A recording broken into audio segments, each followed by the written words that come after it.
Maka berdirilah di sebuah rumah, samping rumah penjual susu. Ini satu kisah yang masyhur, sering diceritakan. Kisah seorang penjual susu yang berdebat dengan anaknya karena ibunya itu menyuruh anaknya untuk mencampur susu dengan sedikit air. Tapi anaknya tidak mau. Mau menciran legen campur banyu. Gula Jawa campur gula pasir.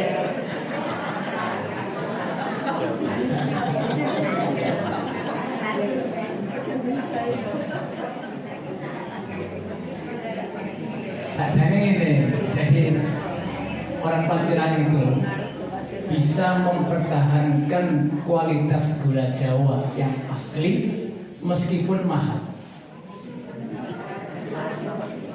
Itu menjadi ciri khas.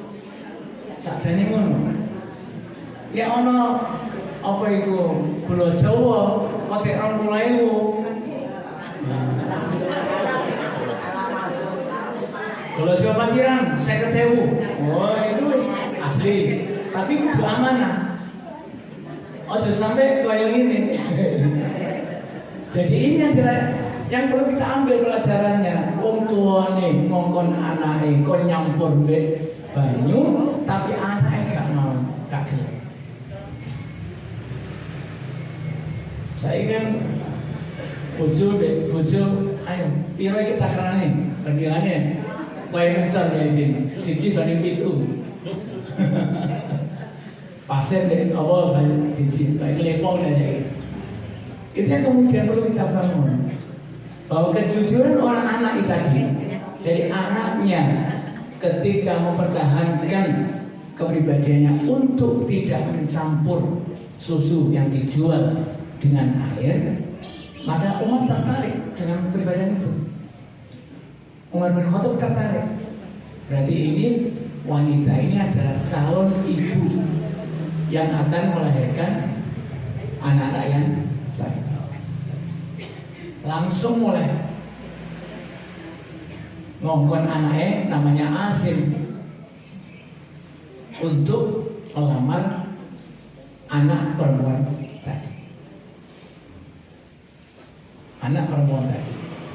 Dari pernikahan Asim dan anak perempuan tadi yang tidak mau mencampur, yang kejujurannya, amanahnya, tanggung jawab pada Allah. Jadi ketika campur Umar Allah, orang ini kira keringi Umar, seturu. Tapi anaknya jawab, Umar Allah ya pasti Allah ngerti. Jadi keimanan yang baik itu kemudian mengantarkan Umar kemudian ingin menikahkan putranya dengan perempuan tadi. Lahirlah dari pernikahan ini keturunan yang baik. Salah satunya adalah Umar bin Abdul Aziz. Umar bin Abdul Aziz itu salah satu khalifah di mana pada kekhalifahannya tidak ada satu orang pun yang mau menerima zakat. Dimulai dari apa? Dimulai dari ibu yang baik. Maka yang punya anak perempuan benar-benar harus dijaga. Karena perempuan, anak-anak perempuan kita itu adalah calon dari cucu-cucu kita yang akan mempengaruhi kebaikan dan kesolehan anak-anak yang lain. Al-ummu madrasatun. Ini juga dulu pernah kita sampaikan. Al-ummu madrasatun. Ibu itu adalah sekolah. Sebelum masuk SPS atau PAUD, iku sing dadi guru iku mbokne. Sing dadi guru itu mbokne. Kalau mbokne, kalau sekolah ini disiapkan ila abdata, kalau sekolah ini kita siapkan dengan baik, abdadat syahban tibal aqrab, maka ibu-ibu itu kalau disiapkan dengan baik akan melahirkan putra-putra bangsa yang punya perilaku yang Tapi aja nyalano ibu, nek anake elek apa iku nakal aja nyalano ibune. Berarti peran kedua orang tua. Ini dari kisah Hajar dan Ismail. Tanggung jawab, kepatuhan pada agama, kemudian menjaga kehormatan, kemudian husnudzon kepada Allah, kemudian dari itu akan lahir perilaku-perilaku yang insya Allah akan bermanfaat bagi orang tua. Kira-kira mari keringi kisahnya Umar bin Khattab itu seorang gak sing nyampur lagi di banyu.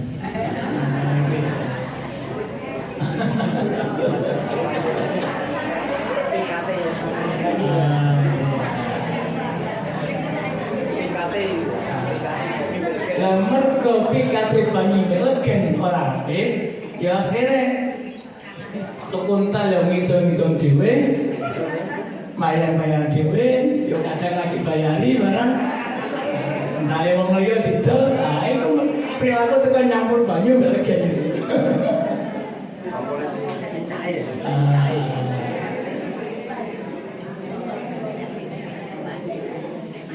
Ya ini kisah pelajaran yang kemudian perlu kita ambil.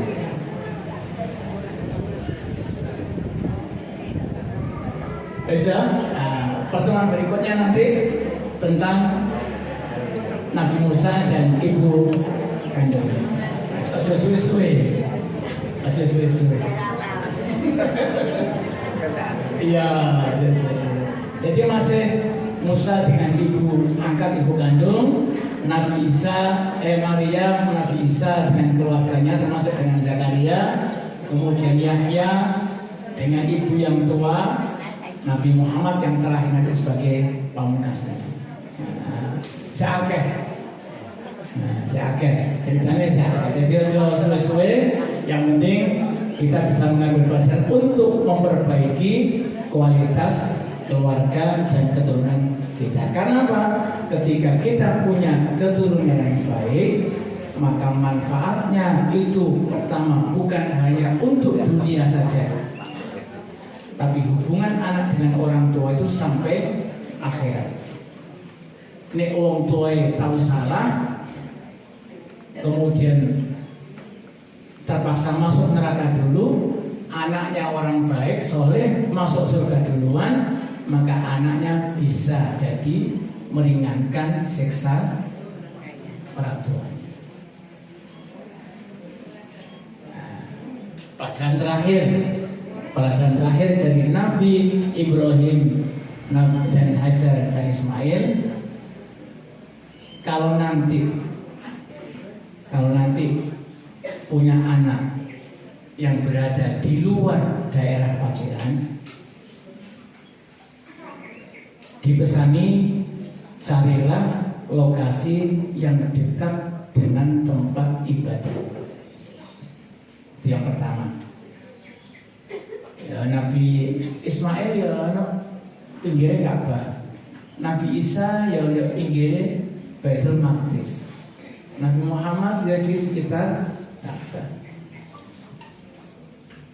Jadi cari tempat yang dekat dengan lokasi tempat ibadah. Kalau tidak bisa dekat, akses atau jalan menuju tempat ibadah itu mudah. Nah, insya Allah di Paciran tiap RT ada musolanya, dan itu menjadi alasan penting bagi kita untuk beribadah agar keturunan kita itu menjadi keturunan yang soleh. Diharapkan itu. Kalau dari sini, maka kemudian sebenarnya salah satu ibadah, ini sering saya sampaikan ke teman-teman, salah satu ibadah yang tidak bisa ditinggalkan dalam bentuk apapun dan kondisi apapun itu sholat. Meskipun ketinggalan bangun jam 10 siang, Malamnya delok Piala Dunia. Mari turu jam 9 jam 10 lagi tangi, bukan berarti subuhnya lewat. Subuhnya tetap harus dikerjakan ketika bangun itu. Nggak ada istilah lewat dalam sholat. Nah itu kalau kita ambil pelajaran dari tempat ibadah, masjid, Baitul Haram yang hidupnya para nabi itu, maka sebenarnya kita ini harus punya akses yang mudah untuk menuju ke tempat ibadah. Dan anak-anak kita didorong untuk pergi ke tempat-tempat ibadah untuk melaksanakan ibadah atau minimal ngaji lah. Mudah-mudahan apa yang kita kaji pada siang hari ini ada manfaatnya dan kita bisa diberi kesempatan untuk mengkaji kisah para nabi dengan ibunya yang lain. Ini untuk menggugah semangat kita semua yang sebagai ibu, bahwa peran ibu itu bukan peran nomor 3, tapi peran nomor 1 dalam mendidik anak-anak yang baik. Terima kasih. Nasrullah wa fathun qarib wa basyiril mu'minin. Wassalamualaikum warahmatullahi wabarakatuh.